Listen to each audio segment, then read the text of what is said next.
In a world where the fate of an entire people can depend on the courage of a single individual, the story of Esther emerges, a young Jewish woman who became Queen of Persia and saved her nation from annihilation. This extraordinary narrative of faith, courage, and divine providence continues to inspire generations, showing how God can use ordinary people to achieve extraordinary deeds.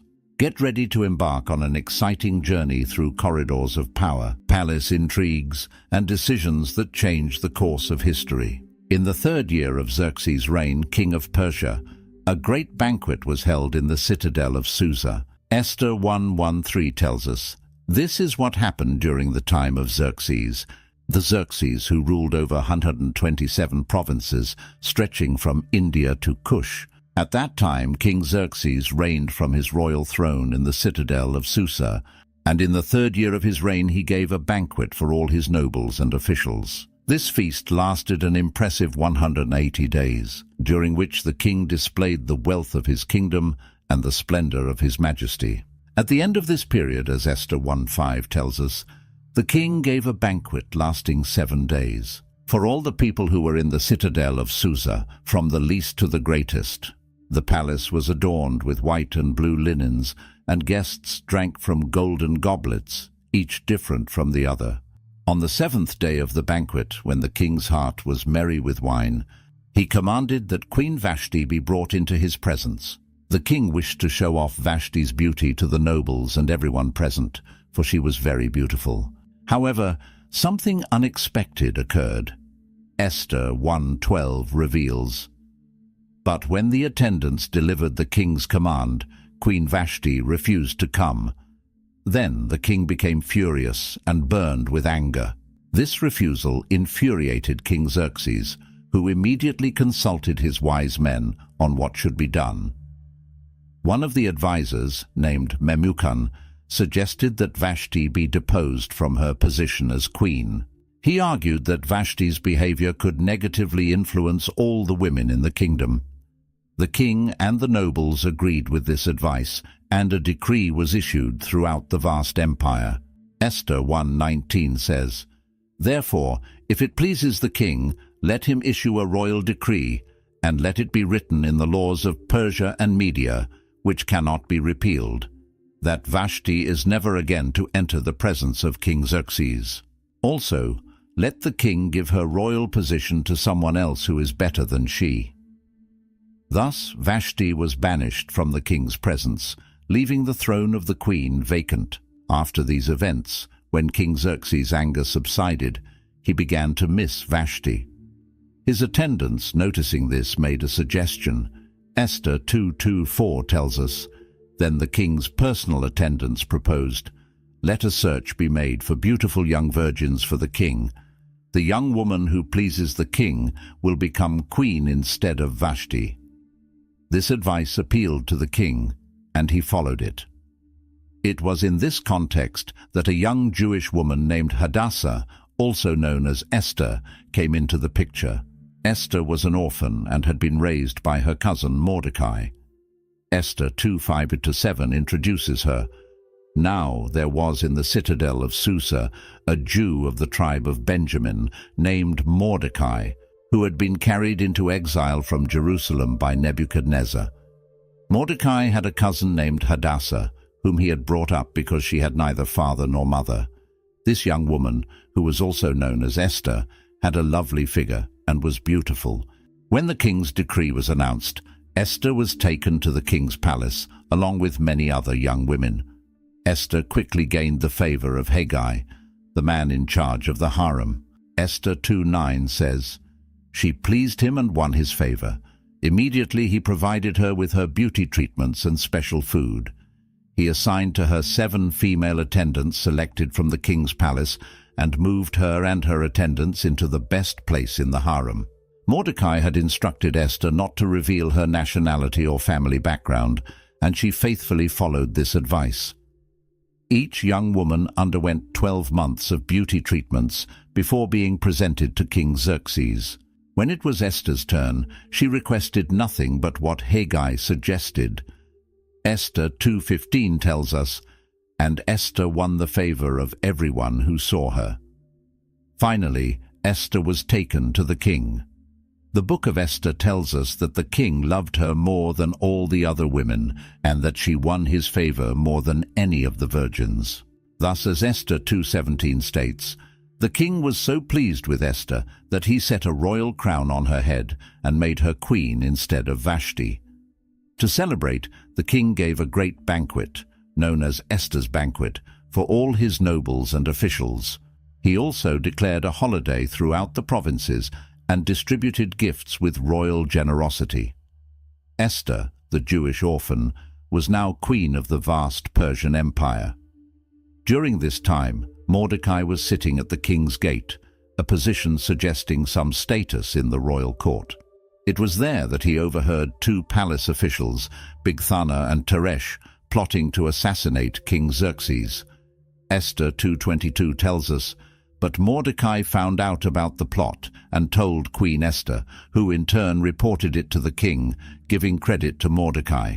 The report was investigated and found to be true, and the two officials were hanged." This event was recorded in the royal chronicles in the presence of the king. Sometime later, King Xerxes decided to honor a man named Haman. Esther 3:1 tells us, "After these events, King Xerxes honored Haman son of Hammedatha, the Agagite, elevating him and giving him a seat of honor higher than that of all the other nobles. The king ordered all the royal officials at the king's gate to kneel down and honor Haman. However, Mordecai refused to kneel or pay him honor. The other royal officials at the king's gate noticed Mordecai's behavior and asked him why he disobeyed the king's command. Esther 3:4 says, "Day after day they spoke to him, but he refused to comply. Therefore they told Haman about it to see whether Mordecai's behavior would be tolerated, for he had told them he was a Jew. When Haman saw that Mordecai would not kneel or pay him honor, he was enraged. When Haman discovered that Mordecai was a Jew, he was not satisfied with eliminating just Mordecai." Esther 3:6 reveals, "Yet having learned who Mordecai's people were, he scorned the idea of killing only Mordecai. Instead, Haman looked for a way to destroy all Mordecai's people, the Jews, throughout the whole kingdom of Xerxes. Haman then began to devise a plan to destroy all the Jews in Xerxes' empire. In the 12th year of Xerxes' reign, Haman cast the pur, that is the lot, to determine the day and month for his plan. The lot fell on the 12th month, the month of Adar. Then Haman went to speak to the king. Esther 3:8-9 tells us what he said. "There is a certain people dispersed among the peoples in all the provinces of your kingdom who keep themselves separate. Their customs are different from those of all other people, and they do not obey the king's laws. It is not in the king's best interest to tolerate them. If it pleases the king, let a decree be issued to destroy them." The king agreed to Haman's plan and gave him his signet ring, saying, "Keep the money and do with the people as you please." Thus, on the 13th day of the first month, dispatches were sent to all the provinces of the king. Esther 3:13 informs us of the contents of these dispatches. Letters were sent to destroy, kill, and annihilate all the Jews, young and old, women and children, on a single day, the 13th day of the 12th month, the month of Adar, and to plunder their goods. When Mordecai learned of all that had been done, he was deeply distressed. Esther 4:1 tells us, "When Mordecai learned of all that had been done, he tore his clothes, put on sackcloth and ashes, and went out into the city, wailing loudly and bitterly. In every province where the edict was issued, there was great mourning among the Jews, with fasting, weeping, and wailing. Many lay in sackcloth and ashes. Esther's maids and eunuchs came and told her about Mordecai. Upon hearing this, she was deeply distressed." Esther 4:5-8 tells us, "Then Esther summoned Hathach, one of the king's eunuchs assigned to attend her, and ordered him to find out what was troubling Mordecai and why. Hathach went out to Mordecai in the open square of the city in front of the king's gate. Mordecai told him everything that had happened to him, including the exact amount of money Haman had promised to pay into the royal treasury for the destruction of the Jews. He also gave him a copy of the text of the edict for their annihilation, which had been proclaimed in Susa, to show to Esther and explain it to her. And he told him to instruct Esther to go into the king's presence to beg for mercy and plead with him for her people. Thus, the stage was set for Esther to face her greatest challenge and fulfill her destiny. When Esther received the news about Haman's decree through Hathach, she found herself facing a great dilemma. The situation was extremely grave, as the book of Esther reveals in chapter 4, verse 11. All the king's officials and the people of the royal provinces know that for any man or woman who approaches the king in the inner court without being summoned, the king has but one law, that they be put to death unless the king extends the gold scepter to them and spares their life. But 30 days have passed since I was called to go to the king.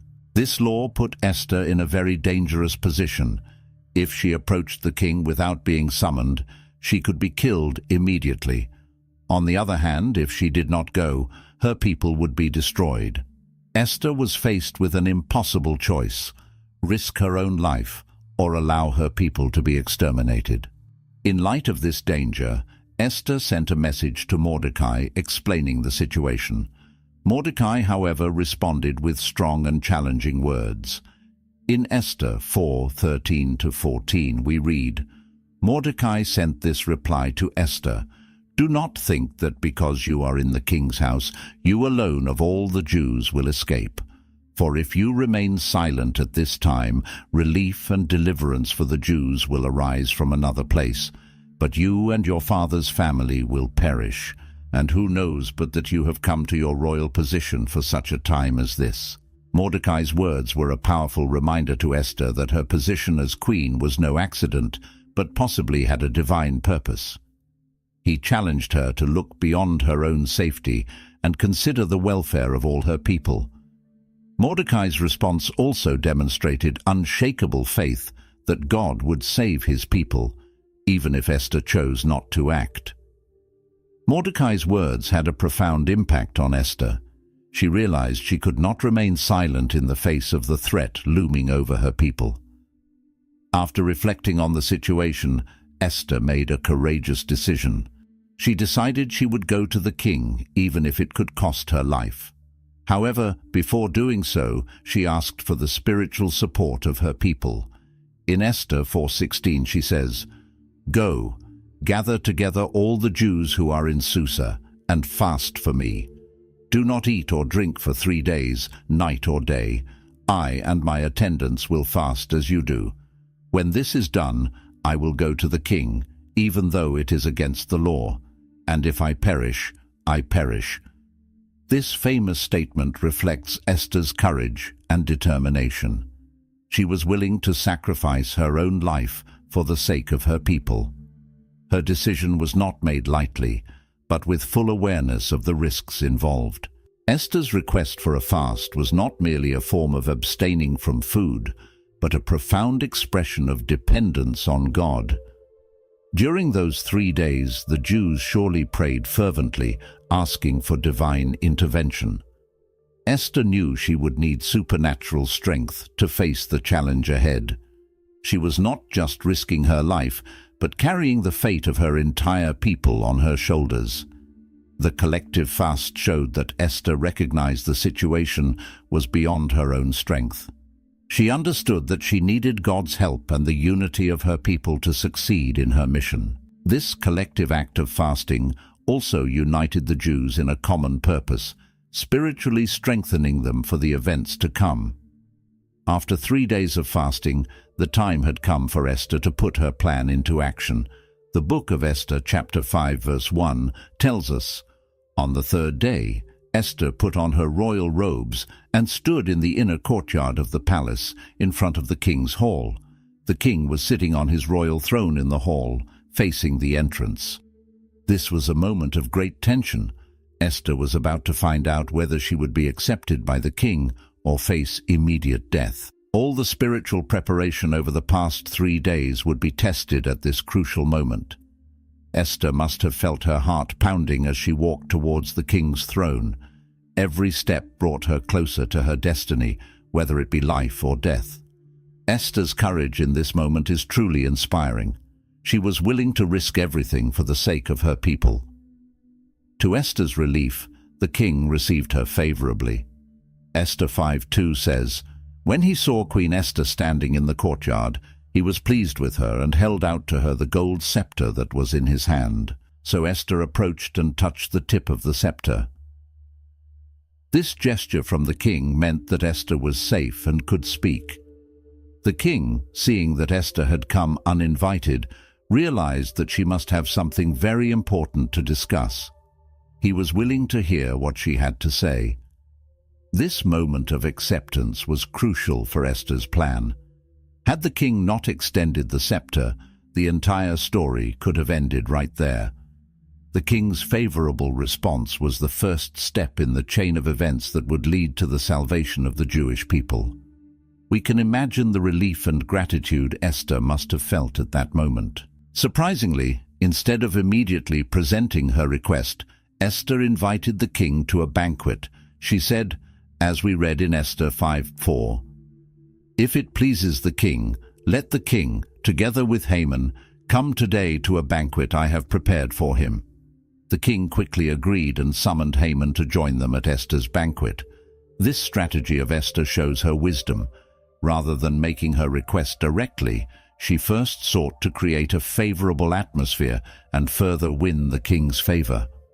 Esther understood that timing was crucial. She didn't want to rush things, but carefully prepared the ground for her request. By inviting Haman along with the king, Esther also kept her enemy close, where she could observe him. This tactic demonstrates Esther's intelligence and insight in navigating the complex politics of the court. During the banquet, the king asked Esther what her request was, promising to grant her up to half the kingdom if she so desired. But once again, Esther delayed her request. Instead, she invited the king and Haman to another banquet the following day, where she would then reveal her request. This tactic of Esther created suspense and heightened the king's curiosity, while at the same time giving Haman a false sense of security. Esther 5:8 tells us, "If the king regards me with favor, and if it pleases the king to grant my petition and fulfill my request, let the king and Haman come tomorrow to the banquet I will prepare for them. Then I will answer the king's question." By delaying her request, Esther was increasing the king's anticipation and ensuring that he would be fully focused when she finally revealed her petition. This strategy also gave time for providential events to unfold, which would ultimately help Esther's cause. That night after the first banquet, something unexpected happened. King Xerxes couldn't sleep. Esther 6:1 tells us, "That night the king could not sleep, so he ordered the book of the Chronicles, the record of his reign, to be brought in and read to him." This sleeplessness of the king was a providential event that would change the course of events. As the records were read to the king, he was reminded of something important he had forgotten. This moment of the king's insomnia seems to be a divine intervention, paving the way for the salvation of the Jews. It's interesting to note how God often works behind the scenes, using seemingly insignificant events to accomplish his purposes. The king's insomnia on that specific night was a crucial turning point in the story. The records mentioned how Mordecai had uncovered and reported a plot to assassinate the king. Xerxes asked what honor Mordecai had received for this act of loyalty and discovered that nothing had been done. Esther 6:3 says, "What honor and recognition has Mordecai received for this?" the king asked. "Nothing has been done for him," his attendants answered. This discovery must have made the king feel embarrassed for having neglected to reward someone who had saved his life. He immediately decided to correct this oversight. Just at that moment, Haman entered the palace courtyard. The king called him in and asked, What should be done for the man the king delights to honor? Haman, thinking the king wanted to honor him, suggested a grand public display of honor. This coincidence of Haman being present at that exact moment is another example of how events were providentially aligning. To Haman's shock and horror, the king ordered him to personally bestow all these honors on Mordecai, the man he hated most and had planned to kill. Esther 6:10-11 says, "Go at once," the king commanded Haman. "Get the robe and the horse, and do just as you have suggested for Mordecai the Jew, who sits at the king's gate. Do not neglect anything you have recommended." So Haman got the robe and the horse. He robed Mordecai and led him on horseback through the city streets, proclaiming before him, "This is what is done for the man the king delights to honor." This humiliating reversal for Haman was just the beginning of his downfall. We can imagine the shock and humiliation Haman must have felt as he had to publicly honor the man he planned to kill. This event not only elevated Mordecai in the eyes of the public, but also began to undermine Haman's position in the court. At the second banquet, the king again asked Esther what her request was. This time, Esther revealed her true intention. In Esther 7:3-4, she says, "If I have found favor with you, O king, and if it pleases you, grant me my life. This is my request. And spare my people. This is my petition. For I and my people have been sold to be destroyed, killed, and annihilated." These words shocked the king, who asked who would dare do such a thing. Esther's revelation was dramatic and emotional. She finally exposed the threat hanging over her people and identified herself as one of them. Esther's courage at that moment is admirable. She risked everything to defend her people, trusting that the king would hear her plea. Esther then pointed directly to Haman, saying, "The adversary and enemy is this vile Haman." The book of Esther tells us that Haman was terrified before the king and queen. Esther's revelation not only exposed Haman's wickedness, but also revealed that she herself was Jewish, a fact previously unknown in the court. This moment must have been shocking for everyone present. Haman, who just a day earlier was at the height of his power, now found himself exposed as a villain before the king. Esther's wisdom in waiting for the right moment to make her revelation proved crucial.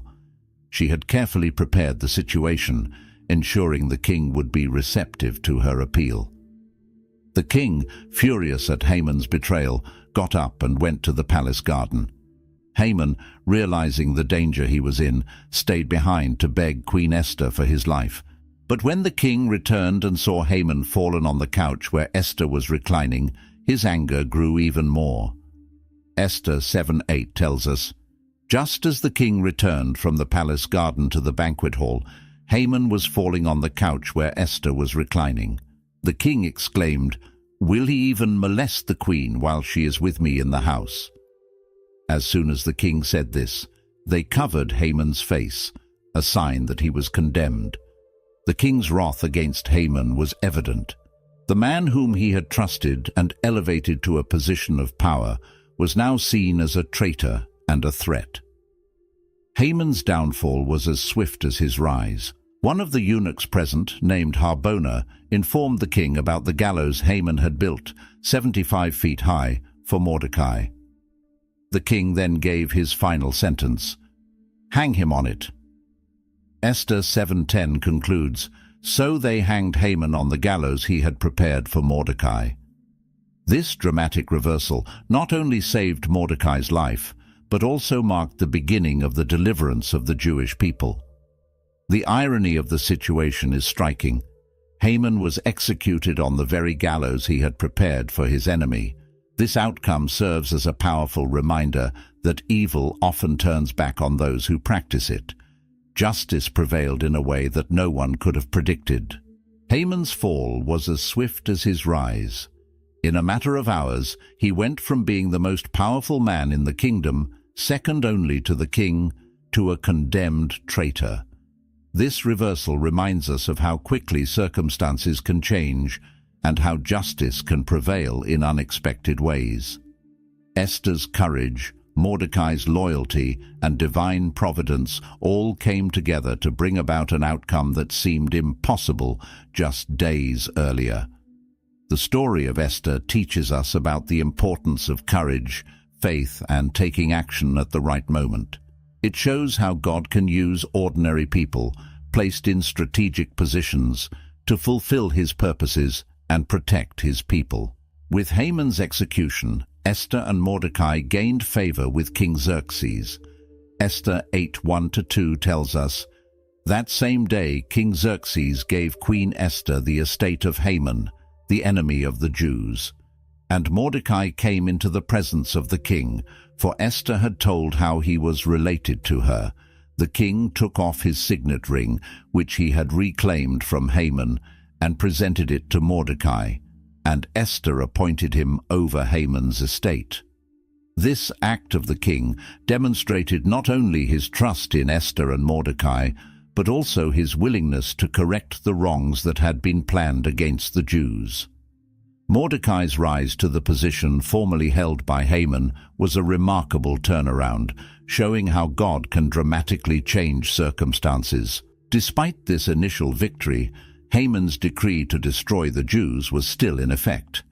Esther once again courageously approached the king to intercede for her people. Esther 8:3-6 describes her emotional appeal. Esther again pleaded with the king, falling at his feet and weeping. She begged him to put an end to the evil plan of Haman the Agagite, which he had devised against the Jews. Then the king extended the gold scepter to Esther, and she arose and stood before him.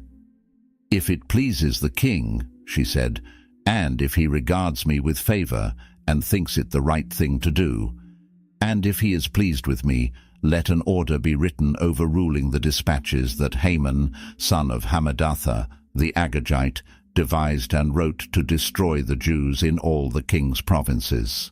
Esther's plea demonstrates her continued bravery and unwavering dedication to her people. King Xerxes responded favorably to Esther's request, but explained that a law signed with the royal seal could not be revoked. However, he offered an alternative solution. Esther 8:8 says, "Now write another decree in the king's name in behalf of the Jews as seems best to you, and seal it with the king's signet ring. For no document written in the king's name and sealed with his ring can be revoked." The king's response opened the way for a new strategy to save the Jews. While the original decree could not be undone, a new decree could be issued to counteract its effects. This situation reminds us that sometimes, when faced with seemingly insurmountable obstacles, we need to seek creative and alternative solutions. With the authority granted by the king, Mordecai immediately acted to create a new decree. Esther 8:9-11 describes the content of this new edict. The king's scribes were summoned at that time, on the 23rd day of the 3rd month, the month of Sivan. They wrote out all of Mordecai's orders to the Jews and to the satraps, governors, and nobles of the 127 provinces stretching from India to Cush. These orders were written in the script and language of each people, and also in the script and language of the Jews. Mordecai wrote in the name of King Xerxes, sealed the dispatches with the king's signet ring, and sent them by mounted couriers who rode fast horses, bred from the royal stud. The king's decree granted the Jews in every city the right to assemble and protect themselves, to destroy, kill, and annihilate the armed forces of any nationality or province that might attack them, including women and children, and to plunder the property of their enemies. This new decree essentially gave the Jews the right to defend themselves against any attack. It was a complete reversal of the previous situation, where the Jews had been defenseless against the threat of annihilation. The announcement of this new decree brought great joy and relief to the Jewish community throughout the Persian Empire. Esther 8:16-17 describes their reaction. For the Jews, It was a time of happiness and joy, gladness and honor. In every province and in every city where the edict of the king came, there was joy and gladness among the Jews, with feasting and celebrating. And many people of other nationalities became Jews because fear of the Jews had seized them. This celebration not only marked relief from the immediate threat, but also strengthened the identity and unity of the Jewish people throughout the diaspora. When the day designated in Haman's original decree arrived, the Jews were prepared to defend themselves. Esther 9:1-2 tells us, "On the 13th day of the 12th month, the month of Adar, the edict commanded by the king was to be carried out. On this day, the enemies of the Jews had hoped to overpower them, but now the tables were turned, and the Jews got the upper hand over those who hated them. The Jews assembled in their cities in all the provinces of King Xerxes to attack those seeking their destruction. No one could stand against them, because the fear of the Jews had fallen on all the people." The Jews' victory over their enemies was complete, demonstrating how God had entirely reversed their situation, turning a day meant for their destruction into a day of triumph. The Jewish victory was so significant that the king extended the defense period by another day in Susa, the capital.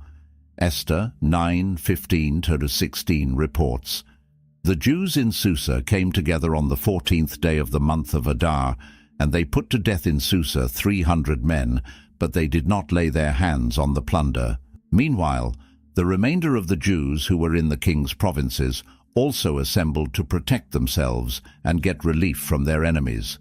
They killed 75,000 of them, but did not lay their hands on the plunder." This overwhelming victory not only protected the Jews, but also established a strong deterrent against future attacks.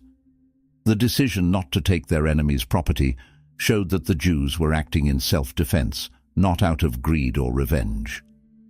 To commemorate this great deliverance, Mordecai established a new festival called Purim. Esther 9:20-22 explains, "Mordecai recorded these events, and he sent letters to all the Jews throughout the provinces of King Xerxes, near and far, to have them celebrate annually the 14th and 15th days of the month of Adar, as the time when the Jews got relief from their enemies, and as the month when their sorrow was turned into joy and their mourning into a day of celebration. He wrote them to observe the days as days of feasting and joy, and giving presents of food to one another, and gifts to the poor." The establishment of Purim was not only a celebration of the past victory, but also a way to preserve the memory of these events for future generations, ensuring that the Jewish people would never forget how God had delivered them. The name Purim comes from the word pur, which means lot, referring to how Haman had cast lots to choose the day for the Jews' destruction. Esther 9:26 explains, "Therefore these days were called Purim, from the word pur." The irony of this name was not lost. What was meant to be a day of destruction, determined by chance, became a day of celebration and remembrance of divine providence. The festival of Purim became an integral part of Jewish culture and tradition, celebrated to this day. During Purim, the book of Esther is read in synagogues, reminding the Jewish people of their deliverance and God's faithfulness. With the threat against the Jews eliminated and the festival of Purim established, Mordecai was elevated to a position of great power in the kingdom. Esther 10:3 summarizes his rise and character. Mordecai the Jew was second in rank to King Xerxes, preeminent among the Jews, and held in high esteem by his many fellow Jews, because he worked for the good of his people and spoke up for the welfare of all the Jews. Mordecai's elevation to this position of authority not only ensured the continued safety of the Jews in the Persian Empire, but also demonstrated how God can elevate those who remain faithful to him and his people, even in difficult circumstances. The legacy of Esther and Mordecai extended far beyond their time. Esther's story became a source of inspiration and encouragement for the Jewish people throughout the centuries, especially in times of persecution and adversity.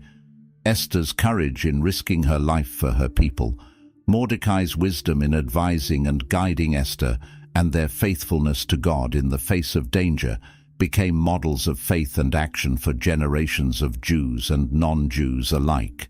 The narrative of Esther reminds us that God often works behind the scenes of history, using ordinary people to accomplish his extraordinary purposes. The story of Esther also holds special significance as an example of female leadership in ancient times.